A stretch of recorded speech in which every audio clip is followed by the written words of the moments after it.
chance. Welcome back to our channel. I am your Fahad. Today we are discussing about electricity bill. How to calculate the electricity bill by using if and else statements. Let's see. By seeing the question, ఇక్కడ క్వశ్చన్లో ఏం చెప్తున్నానంటే electricity bill మేము ఎలా calculate చేయాలో ఇదే ఇక్కడ కొన్ని కండిషన్స్ ఇచ్చినారు. ఫస్ట్ ఏం చేయాలంటే క్వశ్చన్ని చూస్తా అంటే అక్కడ కండిషన్స్ని చూసుకోండి మీరు. కండిషన్స్ ఎలా ఉంటాయి ఫస్ట్ చూడండి. ఇక్కడ ఫస్ట్ 50 యూనిట్స్కి 0.5 రూపీస్ పర్ యూనిట్, అంటే ఫస్ట్ 50 యూనిట్స్కి 0.5 రూపీస్ కాస్ట్ పడతా ఉందంట. 0.5 రూపీస్ కాస్ట్ పడతా ఉంది. ఇది ఫస్ట్ మేము కండిషన్స్ చూసుకోండి. నెక్స్ట్ ఏముంది, నెక్స్ట్ 100 యూనిట్స్కి 0.75 రూపీస్ కాస్ట్ పడుతుంది అని ఇక్కడ ఇచ్చినారు. అలాగే నెక్స్ట్ 100 యూనిట్స్కి 1.20. ఇలా 250 యూనిట్స్ కన్నా ఎక్కువ ఉంటే 1.50 యూనిట్స్ పర్ యూనిట్ పడుతూ ఉంది కాస్ట్. దీన్ని మేము క్యాలిక్యులేట్ చేయాలి. ఇక ఇక్కడ ఫైనల్గా ఒకటి ఇచ్చినారు ట్యాక్స్. ఈ మధ్యలో చాలా వింటాం. ఇక్కడ చూడండి, ట్యాక్స్ అడిషనల్ 20% ట్యాక్స్ దానికి యాడ్ అవుతా ఉంది, జిఎస్టీ. అది ఎలా క్యాలిక్యులేట్ చేయాలా ఈరోజు మేము చూద్దాం. ఫస్ట్ చూడండి, ఫస్ట్ టోటల్ ఇక్కడ ఏమి ఇచ్చినారు, 250 యూనిట్స్ కన్నా ఎక్కువ ఉంటే దానికి 1.5 రూపీస్ పర్ యూనిట్ అని ఇచ్చినారు. ఇది కాస్ట్. ఈ ఫస్ట్ మేము కండిషన్స్ని మైండ్లో పెట్టుకోవాలి. ఇక్కడ ఏం చేయాలంటే 250 ఫస్ట్ ఏం చేయండి అంటే నార్మల్గా హెడర్ ఫైల్స్ని డిక్లేర్ చేసుకోండి. నా మెయిన్ ఫంక్షన్లో ఫస్ట్ ఇంటీజర్ టైప్ యూనిట్స్ని మీరు నార్మల్గా ఇంటీజర్స్లోనే కదా ఇస్తారు. 5 యూనిట్స్, 100 యూనిట్స్, 200 యూనిట్స్ అలా ఇస్తారు నార్మల్గా. అందుకని ఇంటీజర్ టైప్లో యూనిట్స్ని తీసుకున్నాను. నెక్స్ట్ ఏం చేయాలంటే ఫ్లోట్. ఇక్కడ నేను ఏం చేస్తాను, ఫ్లోట్ అంటే పాయింట్స్లో వాల్యూస్ తీసుకుంటాం. లాస్ట్ వీడియోలో మేము చూసాం. ఇప్పుడు నెక్స్ట్ ఏముంది, ఇలా ఫ్లోట్లో ఏం తీసుకున్నాను అంటే initial charge and final charge. Initial charge అంటే నేను ఇక్కడ ఇనీషియల్ ఛార్జ్ అని తీసుకున్నాను. మీ ఇష్టం, అది ఏదైనా తీసుకోవచ్చు. కానీ ఇక్కడ ఇనీషియల్ ఛార్జ్ అని ఎందుకు తీసుకున్నా అంటే ఫైనల్లో ఇక్కడ 20% ట్యాక్స్ యాడ్ అవుతా ఉంది. ఆ 20% ట్యాక్స్ యాడ్ అవుతా ఉంది కాబట్టి నేను ఇనీషియల్ ఛార్జ్ అని ఒకటి, ఫైనల్ ఛార్జ్ అని ఒకటి. ఇక్కడ ఇది ఫ్లోట్లో తీసుకోవడానికి కారణం ఏమి అంటే ఇక్కడ వాల్యూస్ ఇక్కడ 1.20, 0.75 ఇక్కడ పాయింట్స్లో ఉన్నాయి వాల్యూ. దానికోసమే నేను ఇక్కడ ఈ ఛార్జ్ని ఫ్లోట్స్లో తీసుకున్నాను. ఇక్కడ ఇనీషియల్ ఛార్జ్ అని నేను తీసుకున్నాను. ఇది పెద్దగా అనిపిస్తే మీరు దాన్ని చిన్నగా కూడా రాసుకోవచ్చు.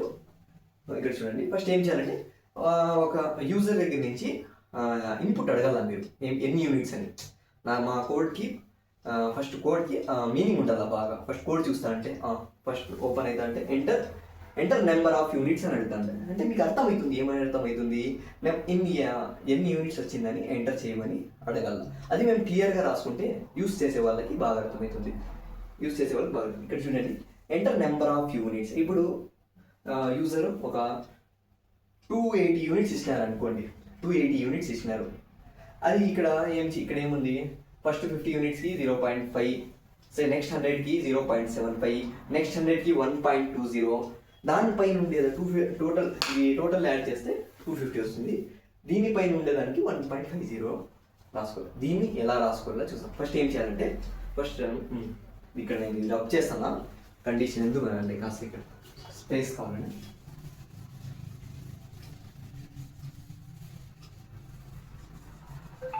చూడండి, 250కి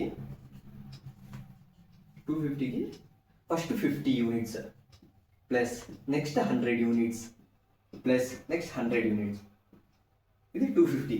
దీనికన్నా ఎక్కువ ఉండేది అది మళ్ళీ సంథింగ్ దానికి చూద్దాం. ఫస్ట్ ఏం చేయాలంటే 250 కన్నా అబవ్ ఉంటుంది కదా. మా కండిషన్ ఏమి ఇచ్చినారు, 250 కన్నా అబవ్ ఉంటే 1.5. ఫస్ట్ ఏం చేయాలంటే దీంట్లో 250లో 50 యూనిట్స్, ఫస్ట్ 50 యూనిట్స్ ఏం చేయాలంటే 0.5 రూపీస్తో అమౌంట్ అలొకేట్ చేయాలి. నెక్స్ట్ 100 యూనిట్స్కి 0.75 రూపీస్తో ఇక్కడ దీని కాస్ట్ యాడ్ అయింది. నెక్స్ట్ 100 యూనిట్స్కి 0.12 ఇలా యాడ్ అయింది. దీనికన్నా ఎంతైనా ఎక్కువ ఉన్నాయి రండి. 300 అయినా, 500 అయినా, 1000 అయినా, 2000 అయినా, ఎంతైనా ఉన్నాయి. ఇక్కడ మాకి 0.15 రూపీస్ కాస్ట్ పడుతూ ఉంది. 0.15 రూపీస్ కాస్ట్ పడుతుంది. ఇలా మేము ఫస్ట్ డివైడ్ చేసుకుందాం. ఫస్ట్ డివైడ్ చేసుకుని ఏం చేయాలంటే చూడండి, ఇఫ్ కండిషన్స్ని యూస్ చేసి ఇఫ్ ఎల్స్ ఇఫ్ ఈ కండిషన్స్ని యూస్ చేసి మేము రాద్దాం. ఫస్ట్ ఏం చేయాలంటే ఫస్ట్ ఇఫ్ యూనిట్స్ మేము ఇచ్చే ఇన్పుట్ గ్రేటర్ దాన్ 250 కన్నా ఎక్కువ ఉంటే, మేము ఇచ్చిన ఇన్పుట్ అనేది 250 కన్నా ఎక్కువ ఉంటే మేము ఏం చేయాలంటే ఫస్ట్ మనం ఏం చేయాలంటే ఇనీషియల్ ఛార్జ్ని తీసుకోవాలి. ఇనీషియల్ ఛార్జ్ ఎంత, ఎందుకంటే ట్యాక్స్ పడక ముందు బిల్కి ఎంత కాస్ట్ పడతా ఉంది, ఎంత బిల్ వస్తూ ఉంది అని చూసుకోవాలి. ఏం చేయాలి నేను చెప్పినట్టు ఇక్కడ ఫస్ట్ 50 యూనిట్స్కి ఎంత, నార్మల్గా 50 యూనిట్స్కి ఎంత ఇచ్చినారు కండిషను 0.5 ఇచ్చినాడు. అలాగే first 50 into 0.5, first 50 rupees 50 యూనిట్స్కి 0.5 rupees cost పడింది, ప్లస్ నెక్స్ట్ 100 యూనిట్స్కి 0.75 రూపీస్ కాస్ట్ పడింది. ఇక్కడ 100 ఇంటూ 0.75 ప్లస్ నెక్స్ట్ 100 ఇంటూ 1.25. ఇక్కడ ఎందుకు ఇలా రాసినాను, ఇక్కడ 50 100 ఎందుకు రాసినావు ఫ్రెండ్?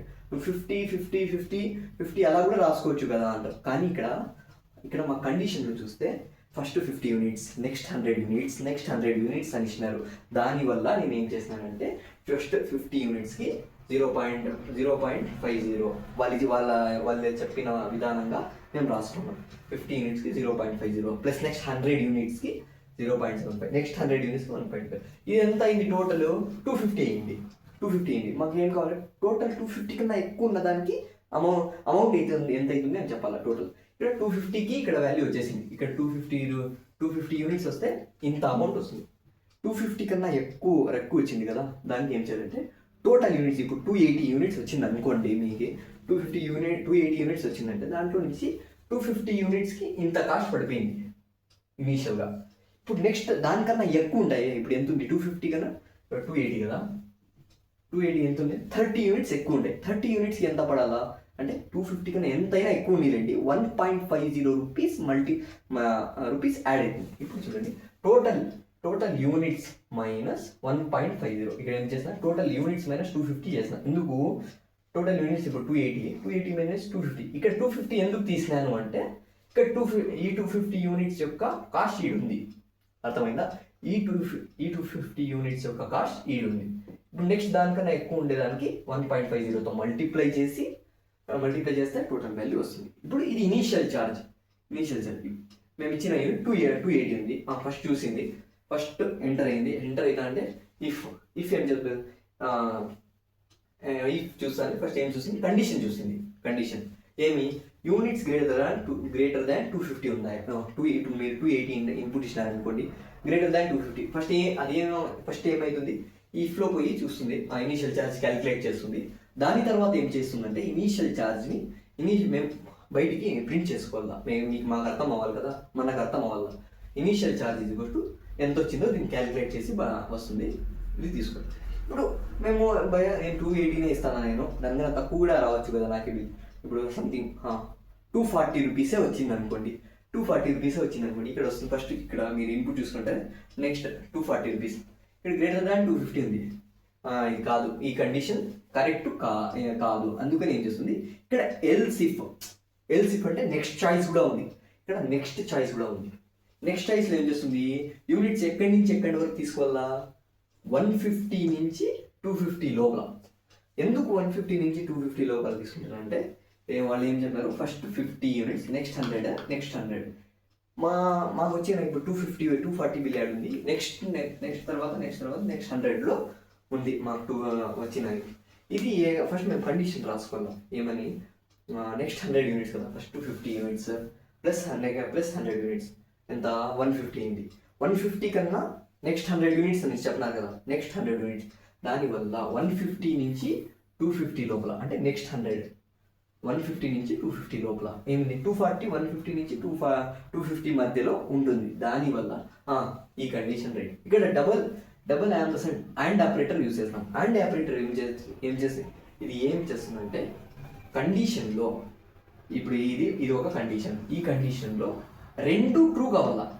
మాకు వచ్చిన ఇన్పుట్ రెండు ట్రూ అవ్వాలా. అంటే యూనిట్స్ గ్రేటర్ దాన్ 150 కన్నా ఎక్కువనే. ఎంత? 240 అనేది 150 కన్నా ఎక్కువనే.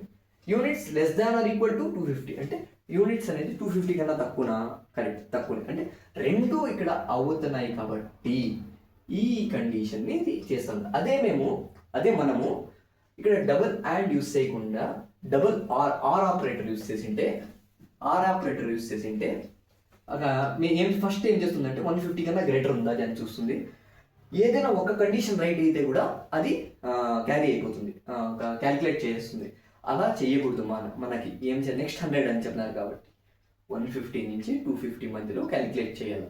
దానివల్ల ఇప్పుడు సేమ్ ఇంతకు ముందులాగే ఫస్ట్ 240 అనేది అమౌంట్, ఫస్ట్ 50 యూనిట్స్ ఎంత 0.5 రూపీస్. నెక్స్ట్ 100 యూనిట్స్ ఎంత 0.75. ఈ టోటల్ ఎంత వస్తుంది 150. నెక్స్ట్ 100 యూనిట్స్ ఈ నెక్స్ట్ 100 యూనిట్స్లో మనకు వచ్చిన మన ఇన్పుట్ ఉంది ఈ నెక్స్ట్ 100 యూనిట్లు. అందుకని ఫస్ట్ ఈ రెండింటికి క్యాలిక్యులేట్ చేసేస్తాం. ఇది చూడండి, initial charge equals to first 50 units into 0.5 plus next 100 units into 0.75. అంటే వీడికి 150 యూనిట్స్కి ఇక్కడ ఛార్జ్ పడిపోయింది. ఇప్పుడు నెక్స్ట్ 150 కన్నా ఎంత ఎక్కువ ఉన్నా కండిషన్ ఏంటి, 150 కన్నా ఎంత ఎక్కువ ఉన్నా 1.20 రూపీస్ పర్ యూనిట్ అది పడుతుందని చూపిస్తుంది. దానివల్ల ఇక్కడ ఈ 150 యూనిట్స్కి ఇక్కడ ఉన్న ఫస్ట్ మన ఇన్పుట్లో ఉన్న 150 యూనిట్స్కి ఇక్కడ క్యాలిక్యులేట్ అయిపోయింది.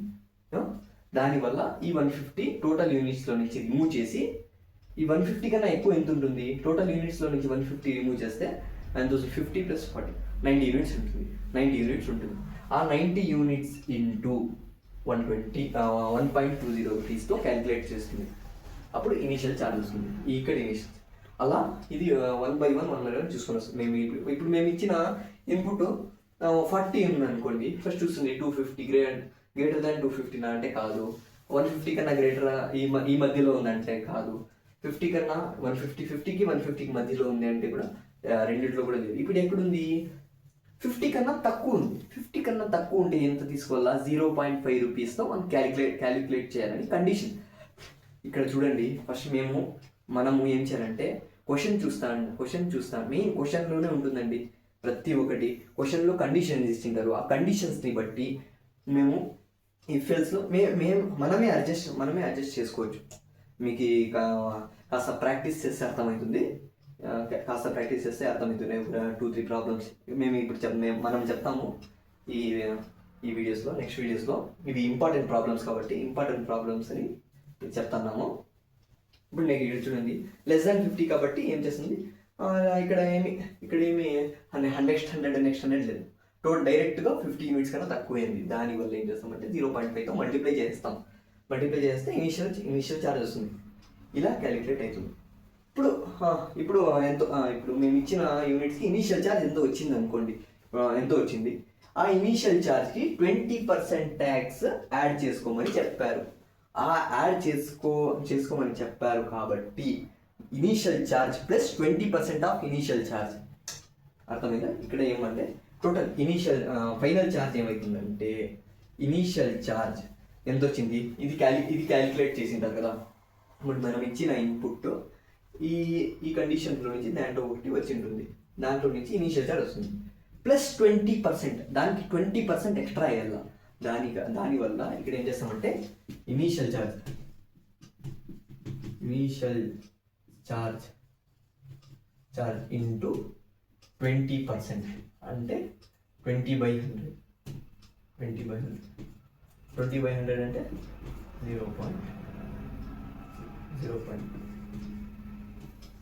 0.2 అంటే ఇనీషియల్ ఛార్జ్ ఇంటూ 0.2తో మల్టిప్లై చేస్తే 20% యాడ్ అయిపోతుంది. ఇప్పుడు initial charge plus initial charge ఇక్కడ ప్లస్ అండి, sorry, initial charge plus initial charge into 20%. అంటే ఇనీషియల్ ఛార్జ్లో నుంచి 20% యాడ్ చేస్తున్నాం, అది ఫైనల్ ఛార్జ్. దాన్ని ప్రింట్ చేస్తే మాకు ఇప్పుడు ఇనీషియల్ ఛార్జ్ ఎంత పడింది, దానికి మీకు 20% యాడ్ చేసినందువల్ల ఫైనల్ ఛార్జ్ ఎంత పడింది ఇక్కడ కనబడుతుంది. ఓకే, అర్థమైందా? Thank you. Today we are discussing about switch case in calculator and palindrome for string. Let's see. First we have to know about switch case. What is switch case? We use switch case for selection of specific case. Yeah, let's see the syntax. Switch selection case. Which case we have to select? Which case we have to select, like that. And inside it, which case and statement. First ఏం చేయాలంటే switch case దాని లోపల ఏ case selection, ఏ case ఏ number కావాలా, case number 1, case number 2, case number 3, ఇలా లోపల switch case లోపల case 1 అనుకోండి. Case 1 దానికి ఒక స్టేట్మెంట్.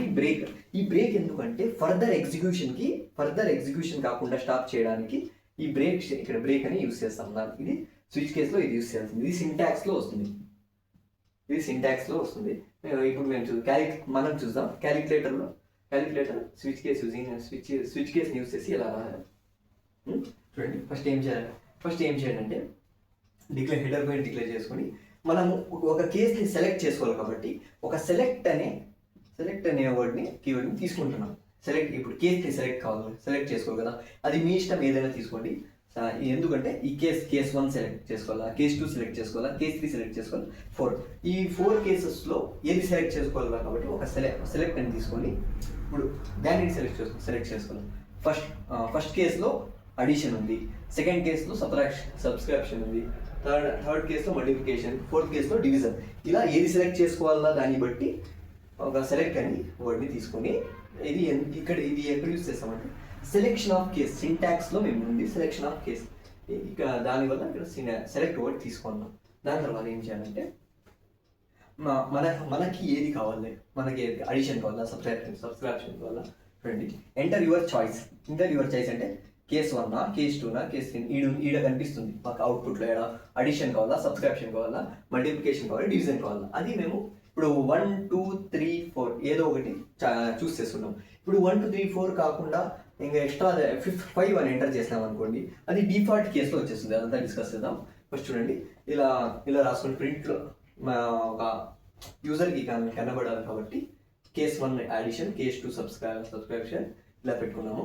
దాని తర్వాత అదే ఏ కేస్ని సెలెక్ట్ చేసుకోవాలా దాన్ని బట్టి ఇన్పుట్ తీసుకుంటున్నాము. ప్లస్ దాంట్లో స్కాన్ఎఫ్ రీడ్ చేసుకుంటున్నాం. ఆ సెలెక్ట్కి ఏ వాల్యూ లొకేట్ చేసుకోవాలని. ఇక్కడ సెలెక్ట్కి మీరు 1 అని ఇచ్చినారనుకోండి, ఇక్కడ చూస్తారు మాకు అడిషన్ కావాలా అంటే క్యాలిక్యులేటర్లో అడిషన్ చేయాలా, 2 వాల్యూస్ని 2 నెంబర్స్ని అడిషన్ చేయాలంటే ఏం చేస్తారు, 1 అంటే సెలెక్ట్ లోపల 1 అని పెడుతున్నారు. ఇప్పుడు మేము ఏం చేస్తుంది స్విచ్ కేసులో వస్తాం. ఇక్కడ వచ్చి సెలెక్ట్ మీరు ఏమి ఇచ్చినారు 1 అని ఇచ్చినారు అనుకోండి, మనం ఏమి ఇచ్చినాం 1 అని ఇచ్చినారు అనుకోండి. ఫస్ట్ ఇక్కడ పోతుంది. ఫస్ట్ కేస్ 1 ఉంది. ఏం చేయాలా, స్టేట్మెంట్ printf %a+b. ఇక్కడ మీరు ఇచ్చింటారు ఎంటర్ a, b అంటే నెంబర్స్, ఈ 2 నెంబర్స్ని అడిషన్ చేయాలా, సబ్స్క్రిప్షన్ చేయాలా, అదే మీరు ఇచ్చింటారు. కాబట్టి ఇది ఏం చేస్తుంది, a+b చేసి ఇస్తుంది. ఇక్కడ బ్రేక్ ఎందుకు యూస్ చేసినామంటే మనం బ్రేక్ యూస్ చేయకపోతే ఇక్కడ ఈ బ్రేక్ యూస్ చేయకపోతే ఇది అడిషన్ చేస్తుంది, నెక్స్ట్ సబ్స్క్రిప్షన్ చేస్తుంది, మల్టిప్లికేషన్ చేస్తుంది, డివిజన్ చేస్తుంది. ఈ 3 మనకి ఏది కావాలా, ఒకటి మాత్రమే కావాలా. దానివల్ల ఓన్లీ బ్రేక్ అని ఇక్కడ బ్రేక్ చూస్తా అంటే అది ఏం చేస్తుంది, లూప్ బయటికి వచ్చేసి డైరెక్ట్గా రిటర్న్ 0కి వచ్చేసింది. మనకి ఇది ప్రింట్ చేసి డైరెక్ట్ బయటికి వచ్చేస్తుంది. ఇలా జరుగుతుంది స్విచ్ కేసులో. ఏం చేయాలో చూసుకోండి. ఫస్ట్ కేస్ 1లో కావాల్సిన స్టేట్మెంట్స్, దానికి బ్రేక్. ఇది మర్చిపోవద్దండి బ్రేక్. ఎందుకంటే ఫర్దర్ ఎగ్జిక్యూషన్ని స్టాప్ చేయడానికి. ఇది బాగా ఇది గుర్తుపెట్టుకోండి. బ్రేక్ ఏం చేస్తుందంటే అది ఎగ్జిక్యూట్ అయ్యే వరకు స్టాప్ చేసి మళ్ళీ డైరెక్ట్గా బయటికి వచ్చేస్తుంది. ఆ లూప్లో నుంచి స్విచ్ అనే లూప్, ఇక్కడ లూప్ ఉంది, ఇక్కడ నుంచి ఇక్కడ వరకు ఒక లూప్ ఉంది. ఈ లూప్లో నుంచి బయటికి వచ్చేస్తుంది కోడ్ బయటికి. ఇది బ్రేక్ చేస్తుంది. ఇలా క్యాలిక్యులేటర్ని మేము రాయొచ్చు. ఏం చేయాలి, కేస్ 1లో print addition, subscription, multiplication, division. ఇలా చూడండి, b=0. ఎందుకు b=0 తీసుకున్నామంటే a డివైడెడ్ బై b చేస్తే సంథింగ్ 2,0 అని ఇచ్చినారనుకోండి మీరు, 2/0 అది ఇన్ఫినిటీ వస్తుంది. ఆ కండిషన్ని ఓవర్కమ్ చేయాలి కాబట్టి ఇక్కడ ఏం చేసిన ఇఫ్ స్టేట్మెంట్ ఎలా యూస్ చేయాలో తెలుసు. దానివల్ల ఇక్కడ ఇఫ్ యూస్ చేసి దాని సింటాక్స్ లోపల ఇక్కడ కండిషన్ ఇచ్చిన b=0. ఇప్పుడు 2,3 ఇచ్చినారనుకోండి, b అనేది 3, bకి వాల్యూ ఏమైనా పడింది 3 ≠0. కరెక్టే, ప్రింట్ ఇదే ప్రింట్ అవుతుంది. అదే మీరు 2,0 ఇస్తే ఇది ప్రింట్ కాదు, డిఫాల్ట్గా వచ్చేస్తుంది. అర్థమైందా? నెక్స్ట్ ఇయర్ చూద్దాము. నెక్స్ట్ పాలిండ్రోమ్ స్ట్రింగ్కి ఎలా రాయాలా. మేము నార్మల్గా నెంబర్స్కి ఎలా రాసిందో చూసినాము. స్ట్రింగ్కి ఎలా రాయాలా చూసాం. ఇప్పుడు ఫస్ట్ ఏం చేయాలంటే, ఇప్పుడు స్ట్రింగ్ ఒక సంథింగ్ మేడం ఎంఏ, ఇక్కడ చూడండి MADAM అంటే ఇది ఫస్ట్ ఇది చూడాలా. ఇప్పుడు ఇక్కడ చూడండి, ఇక్కడ ఫస్ట్ వర్డ్ ఎం, లాస్ట్ వర్డ్ ఎం, ఇది ఎం, ఇది ఏ, ఈ వర్డ్కి దీనికి చూడాలా. ఇక్కడ ఏముందా, ఇప్పుడు ఇక్కడ ఏముంది, ఇక్కడ కూడా ఏముంది, కరెక్టే. నార్మల్గా పాలిండ్రోమ్ అంటే ఏమి, 1 2 1 అంటే 1 1 కరెక్ట్, 2 1. దీన్ని రివర్స్ చేసిన 1 2 1 వస్తుంది. ఇప్పుడు దీన్ని మేడం రివర్స్ చేస్తే ఏమొస్తుంది, MADAM అలాగే వస్తుంది. దానివల్ల ఇది పాలిండ్రోమ్ అవుతుంది. ఇప్పుడు దీన్ని బట్టి ఎలా రాయాలో చూద్దాం. ఇప్పుడు మనకి తెలుసు స్ట్రింగ్లో ఎలా అలోకేట్ అయ్యింది, ఇండెక్స్ వాల్యూతో అలోకేట్ అయ్యింది. ఇది 0 1 2 3 4 అంటే ఇప్పుడు మనం ఏం చేయాలంటే 0కి 4కి కంపారిజన్, 1కి 3కి కంపారిజన్, 2కి 2కి కంపారిజన్ చేయాలి. దానివల్ల దీన్ని బట్టి కండిషన్ ఎలా రాయాలంటే, ఫస్ట్ ఇది చెయ్యాలా అంటే ఈ స్ట్రింగ్ లెంత్ కనుక్కొని ఉండాలి. మేము ఆ స్ట్రింగ్ లెంత్ కనుక్కుండేకి ఇక్కడ చూడండి, ఐ అనేది ఒకటి నార్మల్గా ఇనిషియలైజ్ తీసుకొని ఎస్ ఆఫ్ ఐ అంటే string of I not equal to null అంటే ఇక్కడ స్ట్రింగ్ అనేది లాస్ట్లో నల్తో టర్మినేట్ అయి ఉంటుంది. లాస్ట్లో నల్ క్యారెక్టర్ ఉంటుంది, నల్తో టర్మినేట్ అయి ఉంటుంది. స్ట్రింగ్లో ఇది ఒక క్యారెక్టర్ నార్మల్గా ఒక క్యారెక్టర్గా అది రాదు. దానివల్ల దాన్ని ఎలిమినేట్ చేయాలి. కాబట్టి ఇక్కడ C-1 తీసుకుందాం. కౌంట్ మైనస్ C అంటే కౌంట్ -1. ఫస్ట్ ఏం చేయాలంటే స్ట్రింగ్ ఎంటర్ చేయండి అని అడగల. స్ట్రింగ్ ఎంటర్ చేసినాక స్ట్రింగ్ని రీడ్ చేసుకొని ఇక్కడ ఏం చేయాలంటే ఆ స్ట్రింగ్ లెంత్ కనుక్కోవాలి. స్ట్రింగ్ లెంత్ ఎలా కనుక్కుంటాం, ఇప్పుడు I = 0, S of I not equal to 0 అంటే ఇప్పుడు 1 minute మేడం ఎలా ఏంటంటే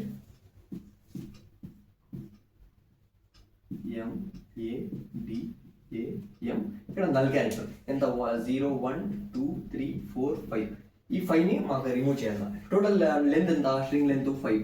ఇది ఏం క్యాలిక్యులేట్ చేస్తుంది, నాట్ ఈక్వల్స్ టు నల్ అంటే నాట్ ఈక్వల్స్ టు నల్ ఈడ్ వరకు ఇంక్రిమెంట్ చేస్తాడు 0.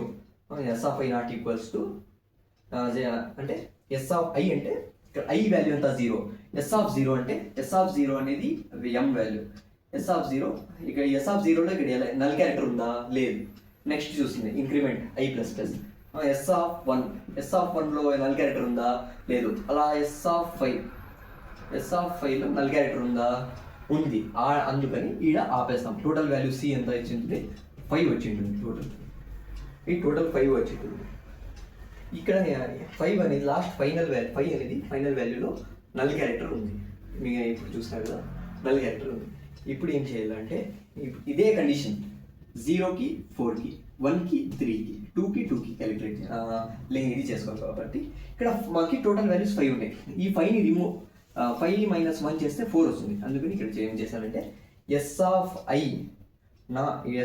ఐ నాట్ ఈక్వల్ టు ఇప్పుడు S of 0 not equals to S of 5 - 1. 5 - 1 అంటే ఎంత, 4. 5 - 1 అంటే 4. అంటే 4లో ఏముంది, ఎం. ఇక్కడ ఏముంది, ఎస్ ఆఫ్ 0లో ఎంత ఉంది, ఎం. ఇది ఈక్వలే కదా. నాట్ ఈక్వల్ టు అయితే కీ ప్లస్ అవుతుంది. ఇది ఎందుకని నేను చెప్తాను. నెక్స్ట్ చూద్దాం. ఇక్కడ ఏం చేస్తుంది, ఈక్వల్ కాలేదు. అందుకే నేను ఏం చేస్తాను, లూప్ నుంచి బయటకు వచ్చి కౌంట్ మైనస్ అంటే C అంటే కౌంట్. కౌంట్ మైనస్ చేస్తే ఇక్కడ 5 - 1 కదా, ఇక్కడ ఏమొస్తుంది 4 - 1 వస్తుంది. కౌంట్ అంటే 5 అని వచ్చింది. ఇక్కడ మేము కనుక్కున్నాం. కౌంట్ ఇప్పుడు 4 అయింది. 4 అంటే 4 - 1 అంటే ఎంత వస్తుంది, 3. ఎస్ ఇప్పుడు ఏమవుతుంది, ఎస్ ఆఫ్ ఇక్కడ కౌంట్ మైనస్ ప్లస్ ఇక్కడ ఏమవుతుంది, ఇంక్రిమెంట్ I++ అయి ఉంటుంది. I ఎంత, I వాల్యూ ఎంత, I value 1. S of 4 - 1. S of 4 - 1 అంటే S of 3. S of 1. S of 1 అంటే ఎంత, ఎస్ ఆఫ్ 1 అంటే A. ఎస్ ఆఫ్ 3 అంటే A. రెండు కరెక్టే. నాట్ ఈక్వల్ టు అని ఉంది కండిషన్. నాట్ ఈక్వల్ టు ఉండేది ఇక్కడ కండిషన్. దానివల్ల ఇఫ్ అనే లూప్ నుంచి బయటికి వచ్చేస్తుంది. బయటికి వచ్చాక ఏం చేస్తుంది, కౌంట్ని ఒకటి మైనస్ చేస్తుంది. మళ్ళీ ఏముంటుంది వాల్యూ ఇక్కడ 3 - 1 ఉంటుంది. ఇప్పుడు ఏం చేస్తుంది ఇక్కడ కౌంట్ మైనస్ అయ్యి దాని తర్వాత నెక్స్ట్ ఏమవుతుంది i ప్లస్ అవుతుంది. అంటే i ఇంక్రిమెంట్ అవుతుంది. i ఎంత వస్తుంది ఇప్పుడు s(2) double equals to s(3 - 1). s(3 - 1) అంటే ఎంత, s(2). s(2) వాల్యూ ఎంత d. ఇక్కడ s(2) వాల్యూ ఎంత d.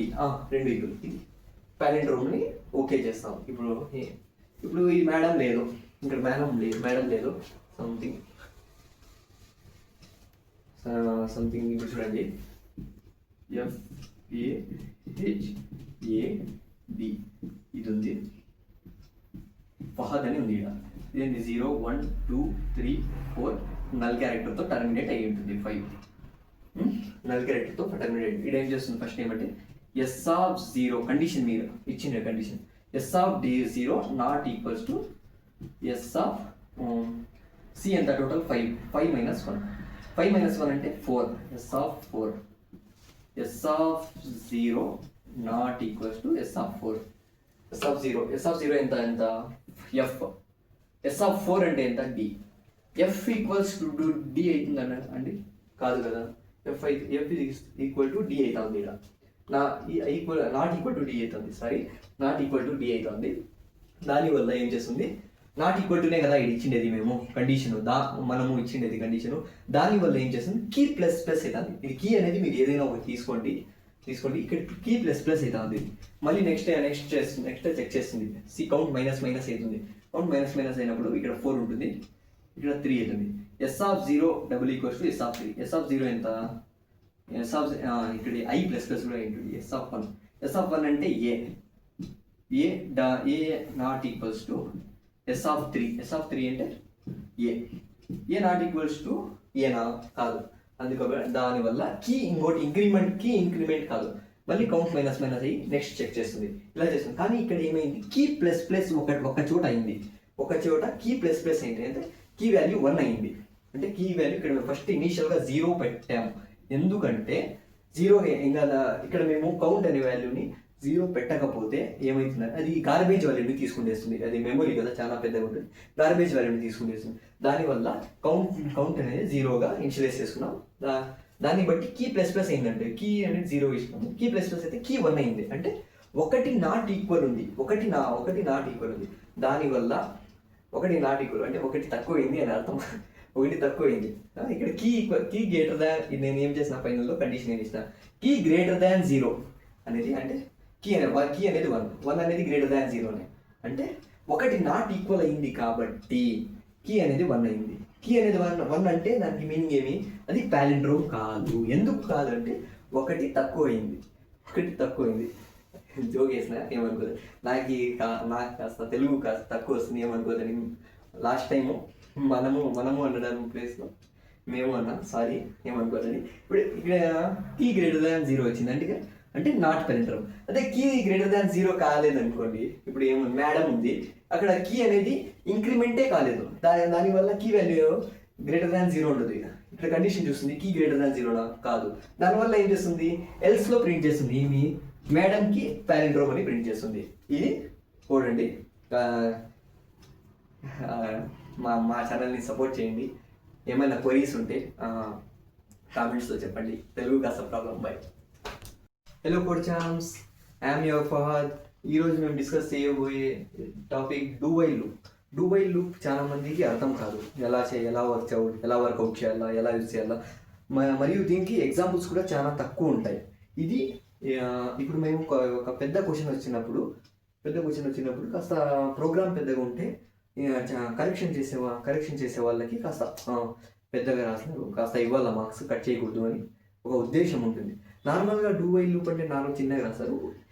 ఇది కూడా ఈ డూ వైల్ లూప్కి ప్లస్ మన స్విచ్ కేస్ లాస్ట్ వీడియోలో డిస్కస్ చేసినట్టు స్విచ్ కేస్కి రెండింటికి కంబైన్ చేసి నేను చెప్తాను. ఈ డూ వైల్ లూప్ చాలా ఇంట్రెస్టింగ్గా ఉంటుంది. చూడండి. ఫస్ట్ వైల్ లూప్ అంటే ఏమి, వైల్ లూప్ అని ఎందుకు యూస్ చేస్తాము, మనకి అది ఎందుకు యూస్ చేస్తామంటే మనకి ఇప్పుడు నెంబర్ ఆఫ్ ఇటరేషన్స్ తెలియదు. ఫర్ లూప్ అయితే నెంబర్ ఆఫ్ ఇటరేషన్స్ తెలుసు, డైరెక్ట్గా ఇచ్చి వర్కౌట్ చేయొచ్చు. కానీ వైల్ లూప్లో నెంబర్ ఆఫ్ ఐటరేషన్స్ తెలియవు. దానికోసం while loop number of iterations తెలియనప్పుడు, ఐటరేషన్స్ అంటే నెంబర్ ఆఫ్ రిపీటింగ్ టైమ్స్ తెలియనప్పుడు మేము వైల్ లూప్ యూస్ చేస్తాం. అలా అని డూ వైల్ లూప్ అంటే అది సిమిలర్ టు వైల్ లూప్, కానీ ఇక్కడ ఒక చిన్న మైనర్ చేంజ్ ఉంటుంది. ఏంటంటే ఇక్కడ చిన్న మైనర్ చేంజ్ ఏంటంటే the program executes at least once. అంటే వైల్ లూప్ ఏం చేస్తుంది, ఎంట్రీ కంట్రోల్ ఫస్ట్ కండిషన్ చూసి లోపలికి పోతుంది. దీంట్లో ఏం చేస్తుంది, దీంట్లో అదే పరిస్థితి. ఫస్ట్ ఏం చేస్తుందంటే ఫస్ట్ డూ వైల్. ఇక్కడ పేరు సజెస్ట్ చేసినట్టు డూ అంటే చెయ్యమని ఆర్డర్ ఇచ్చినట్టు, డూ చెయ్యి, పని చెయ్యి అంటే ఈ డూ లోపల రాసిండే బ్లాక్ ఉంటుంది కదా, కోడ్ బ్లాక్, అది ఎగ్జిక్యూట్ చేయాల్సిందే. అది పక్కా ఎగ్జిక్యూట్ చేయాలి అట్లీస్ట్ వన్స్. అంటే ఆ డూ లోపల ఉండేది ఒకటి పక్కా ఎగ్జిక్యూట్ అవుతుంది. దాని తర్వాత లోపల వైల్ ఉండేది అది ఎగ్జిక్యూట్ అయిన తర్వాత కండిషన్ చూసి అది కరెక్ట్ అయితే నెక్స్ట్ లోపలికి పోతుంది. అర్థమైందా? ఇక్కడ చూడండి, the block of code execute before checking the condition. First డూలో రాసింటాం కదా, ఆ బ్లాక్ ఆఫ్ కోడ్ ఏ కండిషన్ యూస్ చేయకుండా ఎగ్జిక్యూట్ అయిపోతుంది. దాని తర్వాత నెక్స్ట్ ఎగ్జిక్యూట్ అయ్యే ప్రోగ్రామ్స్ అన్ని అదే if condition is true then loop repeats. అంటే నెక్స్ట్ కండిషన్ ట్రూ అయితేనే నెక్స్ట్ రిపీట్ అవుతుంది. అర్థమవుతుందా? ఇది దీని ఒక స్పెషలైజేషన్. దీంట్లో ఒక ప్రోగ్రామ్ని డిస్కస్ చేద్దాం. మీరు చూడండి, ఫస్ట్ మేము స్విచ్ కేస్ని కూడా దీంట్లో ఇంట్రడ్యూస్ చేద్దాం. ఇప్పుడు చూడండి, ఒక క్వశ్చన్, ఇప్పుడు మేము మల్టిపుల్ చాయిస్ MCQs రాస్తా ఉంటామా, అలాగా ఒక క్వశ్చన్ తయారు చేద్దాం ఇలా దీంతో డూ వైల్ లూప్తో. చూడండి, ఫస్ట్ ఏం చేస్తుంది, ఫస్ట్ అవుట్పుట్ కనిపిస్తుంది, సన్ రైజెస్ ఇన్ ఈస్ట్. మనకు తెలుసు కదా, ఈ సన్ రైజెస్ ఇన్ ఈస్ట్. అలా ఇప్పుడు చూడండి, enter the choice. Sun rises in అని ఒక క్వశ్చన్ అడిగింది. Sun rises in which, north, south, east, west. దీనికి మేము స్విచ్ యూస్ చేసాం. అది కరెక్ట్ అయ్యేంత వరకు కోడ్ ఎగ్జిక్యూట్ అవుతానే ఉంటుంది. అది ఎందుకంటే రిపీటింగ్ ఎన్ని టైమ్స్. ఎందుకంటే ఇప్పుడు చూడండి, ఇప్పుడు డైరెక్ట్గా కొంతమంది ఇది అందరికీ తెలుసు ఫర్ ఎగ్జాంపుల్ తెలియదు అనుకోండి, నార్త్ అని వేసినారనుకోండి, నార్త్ రాంగ్, మళ్ళీ ఎగ్జిక్యూట్ అవుతుంది. ఎందుకు? రైట్ అయ్యేంత వరకు ఎగ్జిక్యూట్ అవుతుంది. కండిషన్ అలా ఇచ్చినాం, సెలెక్ట్ నాట్ ఈక్వల్స్ టు 3 అంటే నాట్ ఈక్వల్స్ టు 3 అయితే మళ్ళీ ఎగ్జిక్యూట్ అవుతానే ఉంటుంది. నాట్ ఈక్వల్ టు 3 ఏముంది, 3 అంటే ఇక్కడ కేస్ 3. ఈ కేస్ 3లో ఏముంది, కరెక్ట్ అయ్యేంత వరకు ఎగ్జిక్యూట్ అవుతానే ఉంటుంది. చూడండి, ఇక్కడ ఏం చేస్తామంటే మేము ఇక్కడ ఏం చేస్తామంటే first option system, north, south, east. ఇక్కడ నేను న్యూ లైన్ క్యారెక్టర్ని ఇంట్రడ్యూస్ చేశాను. రీడబిలిటీని ఇంక్రీజ్ చేయడానికి న్యూ లైన్ క్యారెక్టర్ని ఇంట్రడ్యూస్ చేశాను, స్లాష్ అని. ఎందుకంటే first one north, second one south అలా చూపిస్తుంది, బాగా అర్థమవుతుంది. ఇంగ్లీష్ ఎవరైనా కరెక్షన్ చేసే వాళ్ళకైనా అందరికి కూడా బాగా అర్థమవుతుంది. ఈ కోడ్ రాస్తే మీకు పక్కా ఫుల్ మార్క్స్ పడిపోతాయి ఎగ్జామ్స్లో కూడా. చూడండి, ఇక్కడ నేను స్విచ్ కేస్ని యూజ్ చేస్తున్నాను. ఇక్కడ ఎంటర్ యువర్ చాయిస్, మీరు చాయిస్ని ఎంటర్ చేయమని అడుగుతుంది మానిటర్. ఇప్పుడు స్విచ్ సెలెక్ట్, ఇంతకుముందు స్విచ్ కేస్లో తెలుసు, ఇది సెలెక్ట్ అనేది కేస్ సెలెక్షన్ చేస్తుంది. ఏ కేస్, ఫస్ట్ కేస్, సెకండ్. మేము ఇచ్చిన ఇప్పుడు 1 ఇస్తే 1లో పోయి ఫస్ట్ కేసులో పోయి చూస్తుంది ఏముంది, ఏం ప్రింట్ చేయాలా, దాంట్లో కండిషన్స్ ఏముంటాయి, దాని వల్ల ఎలా వర్కౌట్ చేయాలా అది చెప్తుంది. ఇప్పుడు చూడండి, కేస్ 1 అని, ఇప్పుడు మేము 1 అని ఇన్పుట్ ఇచ్చినాం అనుకోండి, అది చూపిస్తుంది రాంగ్ అని చూపిస్తుంది. చూస్తే సన్ రైజెస్ ఇన్ ఫస్ట్ కేసులో ఏముంది, నార్త్లో రైజ్ అయ్యేది కాదు కదా, ఈస్ట్లో కదా, దానివల్ల రాంగ్ అని చూపిస్తుంది. మళ్ళీ ఇక్కడ ఇది ఎగ్జిక్యూట్ అయిపోయింది. ఇక్కడ బ్రేక్ అయిపోయి బ్లాక్లో నుంచి బయటికి వచ్చేసాం. ఇప్పటికి డూ చేయాల్సిన బ్లాక్ పని చేసేసింది, కంప్లీట్ అయిపోయింది. దాని తర్వాత ఏం చేస్తుంది, ఇక్కడ నెక్స్ట్ ఇంకా రిపీట్ అవ్వాలంటే కండిషన్ ట్రూ అవ్వాలి. సెలెక్ట్ నాట్ ఈక్వల్స్ టు 3 కరెక్టే కదా. ఇప్పుడు ఏమైంది, ఇది నాట్ ఈక్వల్ టు 3 కదా మనం సెలెక్ట్ అయ్యింది. ఇప్పుడు మేము 1ని ఇన్పుట్ ఇచ్చినాం, సెలెక్ట్ అంటే 1 నాట్ ఈక్వల్స్ టు 3 కదా, కరెక్టే. దానివల్ల మళ్ళీ రిపీట్ అవుతుంది. ఇక్కడ 1 not equals to 3 condition true, దానివల్ల మళ్ళీ బ్లాక్ వస్తుంది. మళ్ళీ అడుగుతుంది మీ చాయిస్ ఏది అని. మీరు మళ్ళీ 2 అని ఇచ్చారనుకోండి, మరి 2 అని ఇస్తే సెకండ్ కేసులో పోతుంది, ఇదేముంది మళ్ళీ రాంగ్. మళ్ళీ ఈ డూ అనేది డూ పని చేస్తుంది, మళ్ళీ ఇప్పుడు వస్తుంది ఇక్కడ ఏం చేస్తుంది, select is not equals to 3 రైటే, మళ్ళీ కండిషన్ ట్రూ, మళ్ళీ పోతుంది. ఇప్పుడు మీరు 3 అని ఇష్టాను అనుకోండి, డైరెక్ట్గా కరెక్ట్ అని చూపించేసి బ్లాక్ బయటికి వచ్చేస్తుంది. ఇక్కడ మీరు ఒకటి అబ్జర్వ్ చేస్తే బ్లాక్ ఆఫ్ కోడ్ అంతా డూలో ఉంది, బ్లాక్ ఆఫ్ కోడ్ అంతా డూలో ఉంది, వైల్లో బ్లాక్ ఆఫ్ కోడ్ లేదు. ఇది కూడా వన్ ఆఫ్ ది టైప్, ఇది డిఫరెంట్ టైపు, మీకు ఎక్కడంటే అది దొరకదు. ఇది one of the different type in do while. Okay okay guys, ఏమైనా ఇంకా క్వశ్చన్స్ ఏమైనా అడగాలంటే దీని గురించి కామెంట్స్లో కామెంట్ చేయండి, మేము చేస్తాం. Thank you.